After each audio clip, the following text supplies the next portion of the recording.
1-2 from Santo Domingo to Nueva York.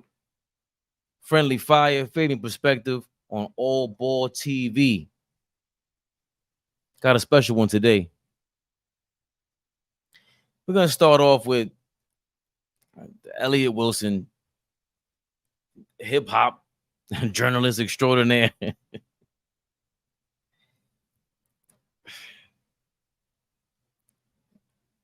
I guess I'm just reacting to stuff I see online. This one popped up. There's several things with Elliott Wilson. He was getting into a back and forth with Drake this week. I don't even know if it was much of a back and forth. But I think my opinion on it is just based on Elliott Wilson has never been anything but the friendly, meat rotting journalist. Like, he doesn't listen. People like this, they've existed the entire time. It's the safe interview for a lot of artists. They know who to go to. They know who not to go to for a tough interview. I don't think they provide a tough interview. Like, you see Jay-Z avoids the Breakfast Club. I don't see, maybe avoid is the wrong word, but he knows where to go to for to just present what he's doing. For him to come up and just be against Drake appearing on, what's her name? Bobbi's World. I don't know the young lady's name. We'll put it up there. His issue is with that is that Drake isn't of the culture. Like, he's a culture vulture. Oh, the girl's a culture vulture? Drake has been culture vulturing his entire career. That's the part I don't like. That's who he is. And I'm not saying it's a bad thing, because I think the American eagle should be replaced by a vulture. Like, America is a vulture. That's what we do. All the great, it's a melting pot. New York City represents that. That's why hip hop comes from this, because it's tried and tested throughout many cultures, have embraced hip hop throughout New York City first. It started off as a black thing in the Bronx, and then everybody else copied it. They vultured it, right? And Drake did the same thing from Canada. So I don't think this is anything new. Anything mainstream is what he does. Elliott Wilson wants him to be more, to do something of the culture. Like, that's his reason for finally coming out of the closet of safe journalism. That was the push. And he also went at it with Rob Markman. Both of these guys, it's like paint drying on the wall. There's no way I'm sitting in front of Drake and not asking him, like, and not pushing back when it's time to ask them questions. They're not going to do that. And even if they do, it's like, maybe it's not in their personality. And these guys went at it 2 weeks ago on Twitter. So Elliott Wilson is having like a midlife crisis of some sort. I don't know. Maybe this is who he really is, and he wants to come out finally and be tougher. But see, you can't do that and not follow through. And you have former artists, Joe Budden and Nore, who have podcasts, and I would say Nore more so, my Queen's brethren, I got love for you, but you pick and choose your battles. And I want to say, I don't know why this was safe for him to talk about, but it was. Wow, man, Noriega. But they came out and they challenged him. They're like, yo, you are a meat rider. Why are you jumping out the window for this? Your man, he gave you a look. That was your biggest look. Yeah. Yeah, but a lot of people operate on what have you done for me lately. You can't do that when I gave you a look. No, I'm agreeing with the rest of the how they operate. The rest of the niggas that would love a Drake interview but never got one, like he opened his home to y'all. He didn't just do an interview. He opened his home to y'all. So if anybody could shit on my interview with this little white girl Bobby, It's not y'all. it can't be you. So I think he had that shot coming to him. But I'm also from the school of, yeah, shots help. I'm going to fire at you, fire it back, and that's going to help blowing me up. If you tell me, yo, what I think you're doing is wrong in private, I'm actually going to listen to you more. But if you tell me if I think you're doing is wrong in front of 17,000 people, those 17,000 people now have an opinion on this situation too. And they can chime in, and even though they're not qualified to even have this conversation, but they're not chiming in, and it's now looking like, oh, he sent his warriors or his YNs or his towards them, because you just never know. Because sometimes I feel like our coaches should come to our culture first. So Elliot did the right thing and he reached out to Drake. Why is he upset with you? What happened? Because I made fun of the TikToky girls interview thing, and like Nore said, like the whole thing is like, you know, you get defensive. You're like, yo, it's like you're not gonna sit with the culture. It's just like sometimes, you know, I feel like I have to say something, but again, I was wrong in the sense of like we have a good relationship, so I should have at least spoke to him before I kind of went. Like I would have given him the same grace I would give Hov. So I was wrong for that, and I apologize to him. Where did this come from, Elliot? Then Elliot come out and apologizes. He says you guys are right, and then talks about how Soulja Boy forgave him, but Drake hasn't yet. Drake should not forgive you. Drake shouldn't forgive you. He just shouldn't. If I'm an artist of that magnitude and you're the guy that's the safe gatekeeper or whatever it is, that's what I know you for. For you to flip on me is kind of, remember, everybody else is watching too. Then he went at it with the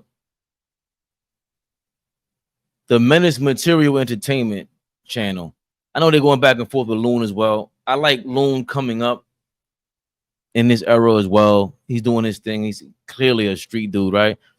And they were beefing with him, but they have like these corny voices. I think everybody's corny, by the way, but they're very authentic. Like the shout out to them. They're doing their thing, and they I saw them double their views just by speaking their mind on who they deem as heroes, like a Charlemagne and even Joe Budden, let's say. And they're reacting to pop culture the same way like everyone else is copying Howard Stern. Like this is the Howard Stern umbrella. Everybody's underneath the Howard Stern umbrella. And it's not that it wasn't room to be, Jimmy Fallon or Jimmy Kimmel. And, you can have those guys. That's what Elliott Wilson was. But the Menace Material Entertainment crew, I think is 3 of a Kind. And I forgot the other one. The other one's my favorite podcast out of them because they're really killing it. But they really go in and they're quite honest about, where they stand. And they were just commenting on Elliott Wilson, and Elliott Wilson just retweeted them and kind of was like snarky about it. Let's start with, do y'all listen to Rap Radar? No. Never. Not once. No. Interesting. Maybe twice. I listened to when they have like good interview, like Drake went there. Niggas ran to that. And Nipsey was there. Nipsey was there. Shit like that. You know what I'm saying? There's something about the host that I don't connect with. It's that little light skin dude, right? It's both of them. The older light skin It's dude. both of them. Elliot Wilson. Elliot and Wilson. B-Dot. B-Dot, yeah. And it's not hate. It's not like I just simply don't like these niggas. It's something unrelatable about It's them. something that just doesn't connect with me that I just don't feel like I don't know. And it's interesting because I can watch the other older white dude, Zane. I forgot his name. Zane Lowe. Zane Lowe. I didn't want to mess Lowe, with the UK I can dude. watch him. I actually like him. He's interviewed like Kanye, Rick Rubin. Yeah. I can like watch him, but yeah, the same thing with Elliot. It's something. It's something that doesn't It connect for feels- the average viewer. I don't know, man. Feels manufactured. Yeah. You know what I'm saying? Now, that was one of my favorite parts about Joe Budden being there is that, like, he was on their head. He was kind of on their head, but he was on B-Dot's head. He was like, bro, stop doing, like, the interviewer voice. Like, Right. just talk to me regular. This Maybe is a podcast. because this is you know what I it mean? is. Too corporate. We'll They're get into very it. corporate. I Very went to their corporate. website in preparation for this topic, and I was like, this is something that's just this is like do the short clip 1950s first again. journalism. Yeah, so I think that's going to be one of the biggest It's really things. by the book. It's really by the book, clean cut. There's no edge. They were on when they were younger. Yeah. Radio was their the epitome. Like you could tell. Well, not for them. They were the writers. Yeah. In the magazines. Oh, so this describes the writers. The writers, That's yeah. what The it is, writers. yeah. You know what it They is were though? writers. They have like a deep knowledge on hip hop, but they don't have a cool way about presenting it. Like it's there's some people who are cool just for knowing the facts, but it's because they present it in a cool way. Like Ack is kind of one of those dudes. And Act doesn't even try. And it's not that they can't do it. It's just they're writers. Like their medium of doing it is a little bit different. I just didn't understand why. Where is all this snarkiness coming from? Like, why are you just snarky Elliott Wilson in 2023? You are mad late. You are like 80 years old. You look like a fake Fidel Castro. You should have been on your Castro tip pause a long time ago. It's way too late to be doing this.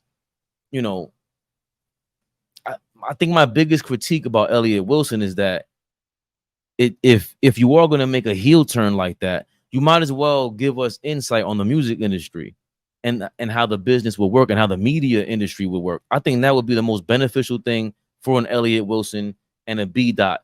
They don't have to go and do a heel turn and play the villain in that way. They can, you know, leave rappers and artists' name anonymous while still